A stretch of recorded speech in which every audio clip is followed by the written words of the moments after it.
آج سے ہزاروں سال قبل جزیرہ عرب کے جنوبی علاقوں میں یمن کے گرد و نواح میں ایک شہر آباد تھا جسے سبا کہتے تھے، اور وہاں آباد لوگوں کو قوم سبا کہہ کر پکارا جاتا تھا۔ یہاں کے لوگ نہایت ہی نعمتوں اور راحتوں میں تھے، ہر طرف لہلہاتی فصلیں اور پھل سے لدے درخت موجود تھے۔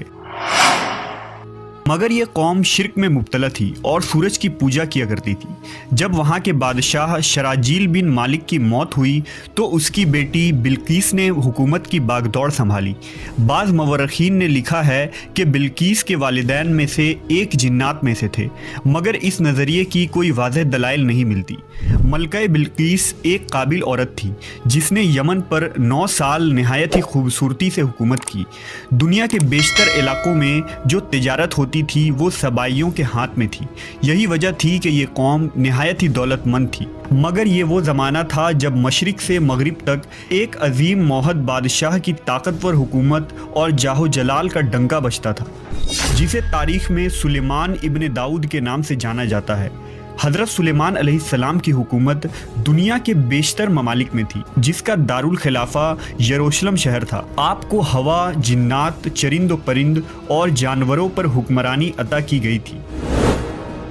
ایک دن کا واقعہ ہے کہ حضرت سلیمان علیہ السلام نے دربار لگایا تو جن و انس، جانور اور پرندے سب کے سب حاضر ہوئے، مگر ان کا چہیتا پرندہ ہدہد غائب تھا۔ آپ نے پوچھا ہدہد کہاں ہے؟ جب وہ نظر نہ آیا تو سلیمان علیہ السلام نے فرمایا اگر وہ اپنی غیر حاضری کی کوئی مناسب وجہ پیش نہ کر سکا تو اسے ذبح کر دیا جائے گا۔ ابھی یہ گفتگو ہو رہی تھی کہ ہدہد حاضر ہو گیا۔ پوچھا گیا تم کہاں تھے؟ ہدہد نے بڑے احترام سے جواب دیا، اے اللہ کے پیغمبر، میں اڑتے اڑتے ایک ایسے ملک پہنچ گیا جہاں لوگ شرک میں مبتلا دیکھے۔ وہ آگ اور سورج کی پوجا کرتے ہیں۔ ان کی ایک رانی ہے جسے وہ بلقیس کے نام سے پکارتے ہیں۔ وہ ایک بہت بڑے تخت پر بیٹھ کر حکومت کرتی ہے۔ اس کے تخت میں قیمتی ہیرے جواہرات لال زمرد جڑے ہوئے ہیں، اور اس کے پاس تمام شاہی سامان آرائش و نمائش کے موجود ہیں۔ حضرت سلیمان علیہ السلام نے کہا اگر تمہاری بات سچ ہے تو میرا خط اس ملکہ تک پہنچاؤ تاکہ وہ شرک سے باز آ جائے، اور خط پہنچانے کے بعد وہاں بیٹھ کر سنو کہ وہ کیا رد عمل اختیار کرتی ہے، اور پھر آ کر مجھے خبر دینا۔ حضرت سلیمان علیہ السلام نے خط روانہ کیا، جو کچھ یوں تھا: شروع اللہ کے نام سے جو بڑا مہربان اور رحم فرمانے والا ہے۔ یہ عزت والا خط سلیمان ابن داؤد کی جانب سے ملکہ سبا بلقیس کی طرف ہے۔ جو ہدایت کی پیروی کرے اس کے لیے سلامتی ہے۔ مجھ پر غلبہ کی خواہش نہ کرو، میرے مقابلے میں سرکشی اختیار نہ کرو، بلکہ فرما بردار اور مطیع ہو کر میرے پاس آ جاؤ۔ یہ خط دراصل ملکہ سبا اور اس کی قوم کی طرف دعوت اسلام تھی۔ ہدہد نے یہ خط لے جا کر ملکہ بلقیس کی گود میں گرا دیا۔ ملکہ کے دربار میں اس وقت 300 کے قریب سردار بیٹھے تھے۔ انہوں نے جب یہ خط پڑھا تو طیش میں آ گئے اور کہا کہ یہ ہماری توہین ہے، ہمیں اس کا سخت جواب دینا چاہیے۔ مگر ملکہ بہت سمجھدار تھی، اس نے انہیں سمجھایا کہ خط سے پتہ چل رہا ہے کہ یہ کوئی عام شخص نہیں، خدا کا کوئی پیغمبر ہے، لہٰذا ہمیں حکمت سے کام لینا چاہیے۔ اس نے کہا کہ میں حضرت سلیمان علیہ السلام کی طرف ایک تحفہ بھیجتی ہوں، اگر انہوں نے قبول کر لیا تو وہ بادشاہ ہے، میں اس سے جنگ کروں گی، لیکن اگر انہوں نے تحفہ قبول نہ کیا تو میں اس کی پیروی کروں گی کیونکہ وہ نبی ہے۔ ہدہد یہ ساری گفتگو سن رہا تھا۔ اس نے آ کر حضرت سلیمان علیہ السلام کو ساری بات بتا دی۔ حضرت سلیمان علیہ السلام نے جنات کو حکم دیا کہ شہر میں داخل ہونے والے راستے پر سونے چاندی کی اینٹوں کا فرش بچھا دیا جائے۔ راستے کے دونوں جانب سونے کی عجیب الخلقت جانور کھڑے کر دیے جائیں۔ وزراء اور عمال سلطنت کی تمام کرسیوں کو سونے کا کر دیا جائے۔ دربار کو ہیرے جواہرات سے مزین کیا جائے۔ ادھر بلقیس نے حضرت سلیمان علیہ السلام کے لیے تحائف روانہ کیے، جن میں سونے کی اینٹیں، جواہرات، غلام، کنیزیں اور ملکہ کا ایک خط بھی تھا۔ جب یہ تمام تحائف لے کر قاصد حضرت سلیمان علیہ السلام کے دربار میں پہنچے اور انہوں نے یہ سب دیکھا تو شرمندہ ہوئے۔ حضرت سلیمان علیہ السلام نے ملکہ کے قاصدوں سے کہا، کیا تم لوگ مال سے میری مدد کرنا چاہتے ہو؟ مگر دیکھ لو، جو کچھ اللہ نے مجھے دے رکھا ہے وہ اس سے بھی زیادہ ہے جو تمہیں دیا ہے، لہذا تمہارا تحفہ تمہیں مبارک ہو۔ اب تم اپنے تحائف کے ساتھ واپس جاؤ اور اپنی ملکہ سے کہنا کہ ہمارا انتظار کرے، ہم ایک زبردست لشکر لے کر آئیں گے۔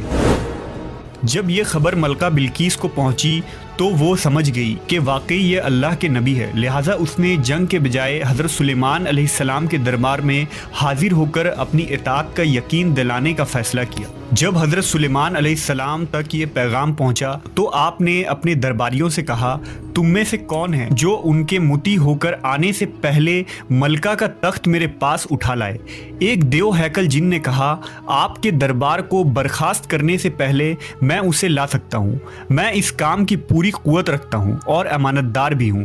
پھر ایک اور شخص جس کے پاس کتاب کا علم تھا، اس نے کہا، میں یہ تخت آپ کو آپ کے پلک جھپکنے سے قبل ہی لا دوں گا۔ پھر حضرت سلیمان علیہ السلام نے اس تخت کو اپنے پاس رکھا ہوا دیکھا تو پکار اٹھے، یہ میرے پروردگار کا فضل ہے تاکہ وہ مجھے آزمائے کہ میں شکر کرتا ہوں یا ناشکری، اور جو شکر کرتا ہے تو اس کا شکر اس کے اپنے ہی لیے مفید ہے، اور اگر کوئی ناشکری کرے تو میرا پروردگار بے نیاز ہے اور اپنی ذات میں بزرگ و برتر ہے۔ مفسرین کے مطابق وہ شخص حضرت سلیمان علیہ السلام کا کوئی دوست تھا جس کا نام آصف ابن برخیہ بتایا جاتا ہے، اور بعض نے لکھا کہ وہ آپ کا خالہ زاد بھائی تھا۔ کہا جاتا ہے کہ اس تخت کی لمبائی 80 ہاتھ، عرض 40 ہاتھ اور اونچائی 30 ہاتھ تھی۔ اس میں موتی، سرخ، یاقوت، سبز زمر جڑے ہوئے تھے۔ حضرت سلیمان علیہ السلام نے اس تخت میں رد و بدل کر دیا اور اسے پہلے سے بھی بہتر بنا دیا۔ جب ملکہ بلقیس حضرت سلیمان علیہ السلام کے دربار میں حاضر ہوئی تو آپ نے پوچھا، کیا تمہارا تخت بھی اسی طرح کا ہے؟ اس نے کہا، یہ تو گویا ہو بہو وہی ہے، اور ہمیں تو پہلے ہی معلوم ہو گیا تھا اور ہم فرما بردار ہو چکے ہیں۔ بلقیس کے آنے سے پہلے حضرت سلیمان علیہ السلام نے ایسی عمارت بنانے کا حکم دیا جس کا فرش شیشے کا ہو، نیچے پانی جاری ہو، پانی میں مچھلیاں اور دوسرے آبی جانور ہو۔ حضرت سلیمان علیہ السلام اس عمارت میں اپنے شاہی تخت پر جلوہ افروز تھے، اور شیشے کے نیچے سے پانی اپنی پوری آب و تاب سے بہہ رہا تھا، جبکہ اس کے اوپر شیشہ نظر نہیں آتا تھا۔ بلقیس کو اس محل میں لایا گیا۔ جب اس نے فرش کو دیکھا تو سمجھی کہ یہ پانی کا ایک حوض ہے، لہٰذا اپنی پنڈلیا سے کپڑا اٹھا لیا۔ سلیمان علیہ السلام نے کہا، یہ تو شیشے کا چکنا فرش ہے۔ تب وہ شرمندہ ہوئی اور بول اٹھی، اے میرے پروردگار، میں سورج کی پوجا کر کے اپنے آپ پر ظلم کرتی رہی ہوں، اور اب میں نے سلیمان کے ساتھ اللہ رب العالمین کی اطاعت قبول کر لی۔ لہٰذا بلقیس پر یہ ظاہر ہو گیا کہ جس طرح وہ شیشے کے صحن کو پانی کا لہریں مارنے والا گہرا حوض سمجھ بیٹھی، اسی طرح اس نے اور اس کی قوم نے سورج کی چمک اور دمک دیکھ کر اسے معبود اور خدا سمجھ بیٹھے۔ اسے اپنی فاش غلطی پر نہایت ہی شرمندگی ہوئی۔